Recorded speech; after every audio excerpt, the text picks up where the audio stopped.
Life in the shadow of the monster. Arie was not a giant hunter like other cats that once roamed this place. Or at least that's what he thought as he passed the sun-bleached skeleton of an ancient hunter. Its skull was large enough to fit Arie's whole body within it, and it had only recently been exposed by the wind's sweeping waves of sand across the desert. Arie trudged on, the soft fur on his oversized paws being all that separated him from the scorching sand.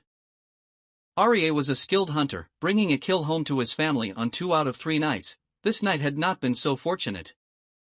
He listened for movement below the sand, he smelled for prey, he looked for disturbed sand. Being small with big ears was essential for surviving in the desert. Not just to hear the little prey in their burrows, but to shed heat and to survive on what little food and water there was. Arie needed little water and his prey even less, but all that was green and grew needed the holy stream and prey needed the plants and Arie needed prey. Arie reflected on the tales his mother told him of the past. Of how this place was an oasis where all that is green grew rapidly and both prey and hunter lived long and grew big under the shade of enormous trees. These tales did not explain the raiders that Arie saw. These were strange creatures, as they were big with each of their 2 feet bigger than Arie and they stood towering. They brought their food with them and struggled to survive the desert as they drank water greedily and seemed to bring all their food with them. They smelled of the hunter, but Arie found their food to be a mix of plant and prey, and the scraps of it he ate was filling. That was how they spotted him once, and they acted yet stranger when the emotions they gave out was as one would look at their own child. This only made them more frightening, as Arie could not understand their intentions, and struggled to keep his family hidden. Arie still walked along, stopping at every brush and hill to look, listen, and smell. The breeze was not too hard tonight, allowing smells to travel far, and his walk home was bringing Arie upwind. Arie's soft and big paws left no print and made no sound. He may surprise his next meal. Arie's wife Kabira was probably getting hungry around now, and the kittens had not been weaned so she needed to eat well. Arie had one last chance to bring dinner before sleeping in the daylight hours. But wait, Arie heard something. A mouse digging a new burrow. Arie approached slowly and looked for the entrance. He may need to dig into the burrow, but that would give the mouse the chance to escape. Arie saw the little opening, a small low hole in the shade to stay cool, and he blocked it. The mouse was still digging, and Arie smelled him and expanded the hole. The mouse swore, and said, "You think you have the drop on me?" Arie replied, "I think so," and resumed digging. "You don't think I have plans?" The mouse seemed more angry than afraid. "Dude, I've got kids to feed." "Nothing personal," Arie said without emotion. The mouse called Arie a curse word again and thought he saw his chance. Dashing through the opening and in one movement hopping over Arie's shoulder. Arie's paws were faster, catching the mouse midair and bringing him down where Arie's teeth could sink into his arteries. After a minute of struggle, the mouse had become dinner. Arie carried the warm body in his teeth, the sweet taste of blood in his mouth making him eager to bring home his prize. Arie moved faster now, and there was not far to travel. It was always surprising what he found within smelling distance of his house, as the desert could easily conceal anything big and small. Arie's lurking place was an enormous stone formation that the desert did not make. Indeed, this was the burrow of unknown mighty creatures that lived in the days of the oasis, but now hid several of Arie's burrows and other desert creatures. This stone building stood out in the desert when it was not covered in sand, and there was a time during his mother's days when the hunters had to dig through much sand to enter the place. The spot was ideal for burrows as not only did it have shade, but it was deeper than it was tall, and puddles formed by seasonal rain could sometimes last the whole dry season. Especially in the deepest place, where a tunnel of stone led far away to the ancient river and brought water when it fell even now. Arie entered through a narrow break in the stone. It was safer this way than through the giant's entrance.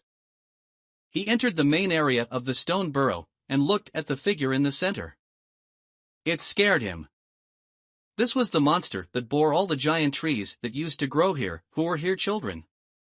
At least, that was the tale, and the tales all contradicted each other. Some say she was a devil that came to turn all creatures into hunters that would fight until there was nothing left to eat. Others said she was a tree that could move and eat flesh using her branches as tentacles. However, all that Arya saw was an enormous, warped, black tree that this burrow was built around. It smelled both of the plant and of the hunter. There was a stone table in front of it, making Arya wonder if the stone burrow was built by the monster or built to honor and preserve the monster. Perish those thoughts, Arya ran across the floor downstairs. A hole in the wall was the entrance to his burrow, and from there up into the sandy room then was his home. His burrow was just big enough for 2 hunters and all their kittens to lay down without disturbing each other, but since they usually snuggled together to sleep, this was all the room they needed. Gabira was eager to taste rodent flesh, but she seemed more parched than usual. "Have you not been out today?" Arya asked. "No," she said, "there are raiders." She spoke quickly as she was busily opening up a torso. The news disturbed Arya, as he saw no traces of them when he got here. "How many?" "There must have been at least 2 prides worth from what I could hear just after the sun fell. I could hardly tell their footsteps apart." Such a large formation of creatures was rare in the desert, much less of such exotic and dangerous hunters that could strike distant animals by waving their iron sticks in their hands. Gabira and the kittens must have spent the entire time he was away in great fear. Gabira continued, but was still preoccupied with dinner they left several hours after midnight. They were angry at each other. Arya no longer had an appetite, he left and surveyed the grounds. Now he saw the tracks of the metal beast that smelled of ancient death. Of course, they both entered and left through the giant entrance, the only one they could fit through.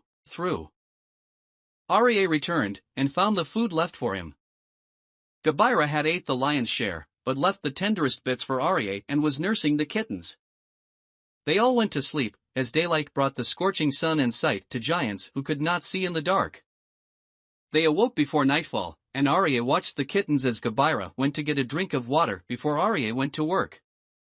Arya was in no hurry when she got back, as they were all still full, which is why he was still lingering at dusk when they heard the rumble of the metal beast bringing the raiders. They heard many giant feet impact the sand, and the whole family froze. Arya knew it was probably wise to remain hidden indefinitely, but knew he would need to escape eventually, as these raiders were so irregular with their habits he did not know how long they'd linger above them. Arya resolved to defend his family as prey did, and offer himself up as a scout and distraction against Gabira's better judgment. Arya left, and put several feet distance between himself and the door to his house. Arya looked, listened, and smelled. He smelled the raiders, and they were the same hunters that came every season, except there were more this time, and every raider he had ever smelled seemed represented. They smelled of the poisons they both breathed and ate, and the odor made Arya feel strange. One of the raiders appeared bound and could not move from a seated position. He smelled very afraid. These raiders had brought everything they needed with them for a burrow, even their own light, which they used to turn the stone burrow into a cool day while night surrounded them. These raiders spoke to each other of a ceremony and new blessings, and if it were not for the hostage, Arya would have thought this was a wedding and union of 2 prides or something. They also did not like to look at or be near the ancient monster. Their work in making the stone burrow into their burrow continued, and after a time they finished and they ate in silence. After that they waited, saying nothing, as if waiting for prey to come. Was Arya that prey? Arya moved to a better hiding spot and looked, listened, and smelled. When the night came near its deepest point, these men rose and formed a loose circle facing the monster. The alpha of this group stood in the center and addressed the monster. Actually, he screamed in an attempt to imitate another creature. The strain in his voice and strange pitch of the squeal made that clear. Ai. Shub Nigurath. Ai. Behold how your servants now. We have brought this unbeliever to make you whole. May you be whole, and may your young spread across this earth. Take this feeble mind, and feed on his flesh. Ai. A3. The rest of the group joined in the screaming, and the hostage struggled in his bonds. 2 of the raiders in the group, however, seemed just as surprised as Arya, and made a conspiracy with their eyes as they looked at each other. The screamers took the hostage and brought him to the stone table. The rebel raiders went outside and returned with an iron stick of the hunt, and Arya had seen enough. Down Arya went, stumbling down stone steps much too big for him. He fell down on his face once, but kept running as raider voices argued and threatened each other. Then came the thunderclap that hurt Arya's little ears, and Arya knew the raiders had begun to hunt each other. Stranger sounds were heard, as dried plants coming to life with water. All the raiders screamed in their own voices and were afraid. Something heavy moved, the ground shaking so that Arya wondered how a living thing could be as heavy as the earth. A strange smell of a breathing creature came, and a wet noise of an animal making its first attempt to speak came. The raiders continued to fight, and soon the two factions apparently had a winner and loser.